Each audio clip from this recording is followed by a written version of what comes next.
तो हम लोग देख रहे हैं rich dad poor dad book. हम लोग पिछले वीडियो में इनके पहले चैप्टर के बारे में देखा था। तो पहले चैप्टर के कुछ टॉपिक्स हमने देखे थे। अब उसी चैप्टर में आगे हम लोग देखेंगे कि आगे वो क्या बता रहे हैं। आगे बताते हैं कि धन दौलत का विषय स्कूल में नहीं बल्कि घर पर पढ़ाया जाता है। शायद इसलिए अमीर लोग और ज्यादा अमीर होते जाते हैं जबकि गरीब और ज्यादा गरीब होते जाते हैं और मध्य वर्ग कर्ज में डूब रहा है। हम में से ज्यादातर लोग पैसे के बारे में अपने माता पिता से सीखते हैं। कोई गरीब पिता अपने बच्चों को पैसे के बारे में क्या सिखाता है? वह सिर्फ इतना ही कह सकता है, स्कूल जाओ और मेहनत से पढ़ो। हो सकता है वह बच्चा अच्छे नंबर से कॉलेज की पढ़ाई पूरी कर ले, फिर भी पैसे के मामले में उसकी मानसिकता और उसका सोचने का ढंग एक गरीब आदमी जैसा ही बना रहेगा। यह सब उसने तब सीखा था जब वह छोटा बच्चा था। रॉबर्ट कियोसाकी जब छोटे बच्चे थे उसी वक्त इन्होंने ये सारी चीजें, जो पैसे की मानसिकता है, पैसे को लेकर के हम लोगों को कैसे व्यवहार करना चाहिए, उन्होंने वो बचपन में ही सीख लिया था। तो वो कहते हैं कि अगर कोई गरीब पिता है वो अपने बच्चों को हमेशा सिखाता है कि स्कूल जाओ, कड़ी मेहनत से पढ़ाई लिखाई करो और एक अच्छी जॉब करो। कोई बच्चा अच्छे नंबर तो ले आएगा, अच्छे जगह पे जॉब कर लेगा, लेकिन अगर उसके अंदर कोई पैसे की समझ नहीं कि पैसे के साथ हमें कैसा व्यवहार करना है, तो वो पैसे के साथ एक गरीब आदमी की तरह व्यवहार करेगा। जैसा कि एक गरीब पैसे के साथ करता है वैसे ही वो भी कितना भी बड़ा पोस्ट में चला जाए, कितना भी अच्छा नंबर ले आए स्कूल में, फिर भी वो पैसे के साथ एक गरीब आदमी की तरह व्यवहार करेगा। तो यही चीज ये सिखाना चाहते हैं कि पैसे के साथ हम लोगों को कैसे व्यवहार करना है। धन का विषय स्कूल में नहीं पढ़ाया जाता। स्कूल में शैक्षणिक और व्यावसायिक निपुणताओं पर जोर दिया जाता है, न कि धन संबंधी निपुणता पर। इससे यह साफ हो जाता है कि धन स्मार्ट बैंकर्स, डॉक्टर्स और अकाउंटेंट्स के स्कूल में अच्छे नंबर आते हैं वे जिंदगी भर पैसे के लिए संघर्ष क्यों करते हैं। हमारे देश पर जो भारी कर्ज लदा हुआ है वह काफी हद तक उन उच्च शिक्षित राजनेताओं और सरकारी अधिकारियों के कारण है जो आर्थिक नीतियां बनाते हैं। और मजे की बात तो यह है कि वे धन के बारे में बहुत कम जानते हैं। स्कूल में पैसे के बारे में नहीं पढ़ाया जाता है। स्कूल में हम लोगों को शैक्षणिक और व्यावसायिक निपुणताओं पर जोर दिया जाता है, लेकिन धन संबंधी यानी पैसे से रिलेटेड कोई भी नॉलेज हमें नहीं दी जाती है स्कूल में कि पैसे के साथ हमें कैसा व्यवहार करना है। इसलिए कहते हैं कि इससे साफ हो जाता है कि स्मार्ट बैंकर्स या डॉक्टर्स या जो लोग भी है वो लोग हमेशा पूरी जिंदगी भर पैसे के लिए संघर्ष करते रहते हैं। हमारा देश जो इतने कर्ज में डूबा है तो वो सिर्फ उन्हीं सरकारी कर्मचारी या फिर उन राजनेताओं, मतलब नेता लोग के कारण, जो लोग आर्थिक नीतियां बनाते हैं, मतलब जो लोग आर्थिक रूप से कैसे इकोनॉमी सेट करते हैं अपने देश का, उन लोगों के कारण कर्ज में डूबा हुआ है। क्योंकि उन लोगों को धन संबंधी कोई भी जानकारी तो है नहीं, लेकिन वो लोग इकोनॉमी सेट कर रहे हैं, वो लोग आर्थिक नीति बना रहे हैं, तो इसके कारण देश और भी कर्ज में डूबता चला जा रहा है। क्योंकि उनको धन संबंधी, धन से रिलेटेड, पैसे से रिलेटेड कोई जानकारी नहीं है कि कैसे उसके साथ व्यवहार करना है, और वो लोग ही बना रहे नीति। तो इसलिए और भी कर्ज में वो डूबते चले जाते हैं, अपने देश को भी अपने कर्ज में डुबाते चले जा रहे हैं। फिर कहते हैं, मैं अक्सर नई सदी में आने वाली समस्याओं के बारे में सोचता हूँ। तब क्या होगा जब हमारे पास ऐसे करोड़ों लोग होंगे जिन्हें आर्थिक और चिकित्सक मदद की जरूरत होगी। धन संबंधी मदद के लिए या तो वे अपनी परिवार या फिर सरकार पर निर्भर होंगे। क्या होगा जब मेडिकेयर और सोशल सिक्योरिटी के पास का पैसा खत्म हो जाएगा? किस तरह कोई देश तरक्की कर पाएगा अगर पैसे के बारे में पढ़ाई की जिम्मेदारी माता पिता के ऊपर छोड़ दी जाएगी, जिनमें से ज्यादातर गरीब हैं या गरीब होंगे। इस बात को लेकर के चिंतित होते हैं कि आने वाले समय में जब भी पैसे से रिलेटेड या फिर मेडिकल क्षेत्र में, तब क्या होगा। जो सरकार मेडिकेयर में लोगों को प्रेफरेंस दे रही है और फिर सिक्योरिटी को लेकर के प्रेफरेंस देती है लोगों को, अपने देश को, तब क्या होगा जब सरकार के पास में मेडिकेयर क्षेत्र में या फिर सिक्योरिटी के क्षेत्र में लोगों के लिए खर्च करने के लिए पैसा ही नहीं रहेगा। जब सरकार के पास इन दोनों क्षेत्रों में पैसा खर्च करने के लिए पैसा ही नहीं रहेगा कि वो फ्री इलाज करा सके या फ्री सिक्योरिटी किसी को दे सके, तो इन सब चीजों के लिए जब सरकार के पास पैसा नहीं रहेगा तब क्या होगा, तब लोग कहाँ से इलाज कराएंगे। इस बात को लेकर चिंतित रहते हैं और कहते हैं कि किस तरह कोई देश तरक्की कर पाएगा अगर पैसे के बारे में पढ़ाई की जिम्मेदारी माता पिता के ऊपर छोड़ दी जाएगी। और कहते हैं, चूंकि मेरे पास 2 प्रभावशाली डैडी थे, इसलिए मैंने दोनों से सीखा। मुझे दोनों की सलाह पर सोचना पड़ता था।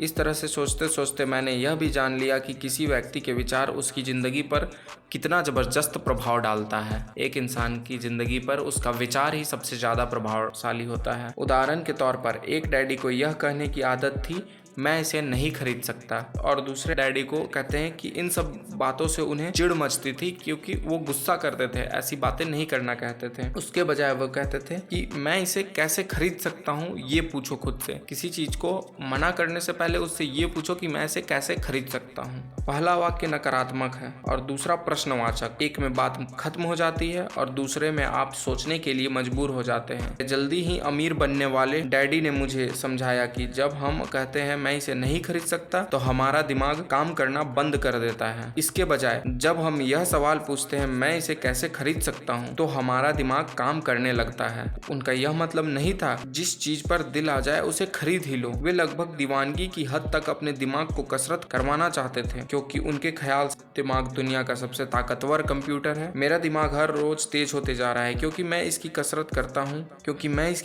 करता रहता हूँ। यह जितना तेज होता जाता है मैं इसकी मदद से उतना ही ज्यादा पैसा कमा सकता हूँ। उनका मानना था कि मैं इसे नहीं खरीद सकता कहना दिमाग की आलस की पहचान है। उनका मानना था कि मैं इसे नहीं खरीद सकता एक नकारात्मक वर्ड है। इसके बजाय वो कहते थे, जो इनके अमीर बनने वाले पिता थे, वो कहते थे कि ये पूछो कि मैं इसे कैसे खरीद सकता हूँ। इससे क्या होता है, एक में बात खत्म हो जाती है कि जब आप बोल देते हैं कि मैं इसे नहीं खरीद सकता तो वहीं पे बात खत्म हो गई कि नहीं खरीद सकता, अब छोड़ दो।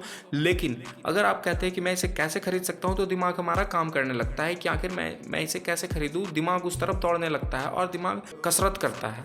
इसलिए कहते हैं कि हमें अपने दिमाग को एक दीवानगी की हद तक, मतलब दिमाग की जितनी भी पॉसिबिलिटी है हर उस पॉसिबिलिटी में जाकर के अपने दिमाग को कसरत करवाना है, अपने दिमाग की एक्सरसाइज करनी है और अपने दिमाग को यूज करना है। ऐसा नहीं कि जो भी चीज हम लोग चाहें वो खरीद ही ले, खरीदना नहीं, लेकिन उसे पूछना है कि मैं इसे कैसे खरीद सकता हूँ और अपने दिमाग की एक्सरसाइज करवानी है खुद से। और जो लोग कहते थे कि मैं इसे नहीं खरीद सकता, वो दिमाग की आलस की पहचान है। कहते हैं कि वो दिमागी आलस की पहचान है। जो लोग अपने दिमाग की कसरत नहीं करवाना चाहते हैं वो लोग ये कहेंगे कि मैं इसे नहीं खरीद सकता। फिर आ गया, हालांकि दोनों ही डैडी अपने काम में कड़ी मेहनत करते थे, परंतु मैंने देखा कि पैसे के मामले में एक डैडी की आदत यह थी कि वे अपने दिमाग को सुला देते थे और दूसरे डैडी अपने दिमाग को लगातार कसरत करवाते रहते थे। इसका दीर्घकालीन परिणाम यह हुआ कि एक डैडी आर्थिक रूप से बहुत अमीर होते चले गए जबकि दूसरे डैडी लगातार कमजोर होते गए। इसे इस तरह से समझे कि एक व्यक्ति हर रोज कसरत करने के लिए जिम जाता है जबकि दूसरा व्यक्ति अपने सोफे पर बैठकर टीवी देखता रहता है। शरीर की सही कसरत से आप ज्यादा तंदुरुस्त हो सकते हैं और दिमाग की सही कसरत से आप ज्यादा अमीर हो सकते हैं।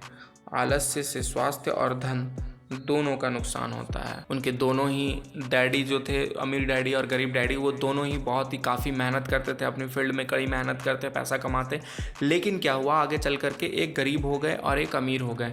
तो जो अमीर होते चले गए वो हर दिन कसरत करवाते थे, अपने दिमाग का यूज़ करते थे, अपने दिमाग को हर दिन यूज़ करते थे कि मैं आज क्या नया कर सकता हूँ, या फिर मुझे अपने बिजनेस को, मुझे अपने काम को, मुझे अपने आप को कैसे आगे बढ़ाना है, इस बारे में वो कसरत कराते थे। और दूसरे जो डैडी थे वो एक जॉब कर रहे हैं, बस उसी में सीमित है कि नहीं मुझे वहाँ जाना है, एक रिपीटेड मोड में थे कि वहाँ जाना है, वहाँ ये काम करना है और उस काम को करके आ जाना है। जैसे बिजनेस लोग भी ऐसे करते हैं, काफ़ी जो दुकानदार होते हैं वो देखते हैं कि मेरा ये दुकान है, वहाँ गए, वहाँ से फिर आ गए। तो वैसा नहीं करना है हम लोगों को। हमें अपने काम को, अपने आप को सेल्फ ग्रोथ में देखना है कि हमें आगे कैसे बढ़ते चले जाना है, जिससे हम लोगों के दिमाग की कसरत होती है। इसका उदाहरण देते हैं कि बिल्कुल वैसा है कि जैसे एक व्यक्ति जो हर दिन एक्सरसाइज कर रहा है, जिम जा रहा है, एक्सरसाइज कर रहा है, तो उसका बॉडी हमेशा फिट रहेगा वो तंदुरुस्त रहेगा, यानी स्वस्थ रहेगा। लेकिन जो व्यक्ति सोफे पर बैठे बैठे बस टीवी देख रहा है, कुछ काम धंधा नहीं कर रहा है, ना कोई एक्सरसाइज कर रहा है, काम कर रहा है बट एक्सरसाइज नहीं कर रहा है, बस वो टीवी में सोफे में बैठे बैठे टीवी देख रहा है और घर में आराम कर रहा है, तो उसका शरीर खराब हो जाएगा। उसका शरीर भी खराब होगा, स्वास्थ्य भी खराब होगा और उसका दिमाग भी खराब होगा। इसलिए कहते हैं कि आलस्य हमें नहीं करना है। आलस वही लोग करते हैं जो अपने दिमाग की कसरत नहीं करवाना चाहते या फिर जिम नहीं जाना चाहते हैं, एक्सरसाइज नहीं करते, वो लोग आलसी लोग होते हैं। तो कहते हैं कि आलस से स्वास्थ्य और धन दोनों का नुकसान होता है। यानी जो आलसी लोग होते हैं उनका स्वास्थ्य भी खराब होता है और उन्हें पैसे से रिलेटेड प्रॉब्लम्स भी हमेशा रहती है। ठीक है, तो इस वीडियो में इतना ही। अब हम लोग नेक्स्ट वीडियो में इसी चैप्टर के आगे के बारे में बात करेंगे कि आगे वो क्या बता रहे हैं, किस तरह से अपनी एक्सपीरियंस शेयर कर रहे हैं। ठीक है, तो इस वीडियो में हमने सीखा कि किस तरह से अपने दिमाग की कसरत करवानी है, किस तरह से अपने आप से सवाल पूछने हैं कि किसी से हमें खुद से ऐसे सवाल पूछने हैं कि हमारा दिमाग उसके लिए आगे बढ़ने के बारे में सोचे, उसके लिए कसरत करें। अपनी एक्सरसाइज पर हमें ध्यान देना, अपने बॉडी की एक्सरसाइज करनी है, दिमाग की एक्सरसाइज करनी है और अपने आप को हमेशा ग्रोथ की तरफ लेके जाना है, यानी कि रुक जाना है या फिर सोफे पर बैठे बैठे टीवी नहीं देखनी है। तो इस वीडियो में इतना ही। अब हम लोग नेक्स्ट वीडियो में इस चैप्टर के आगे के बारे में देखेंगे कि आगे किस तरह से वो अपनी एक्सपीरियंस को शेयर कर रहे हैं और उससे हम लोगों को क्या सीखने को मिल रहा है। ठीक है, तब तक के लिए बने रहें।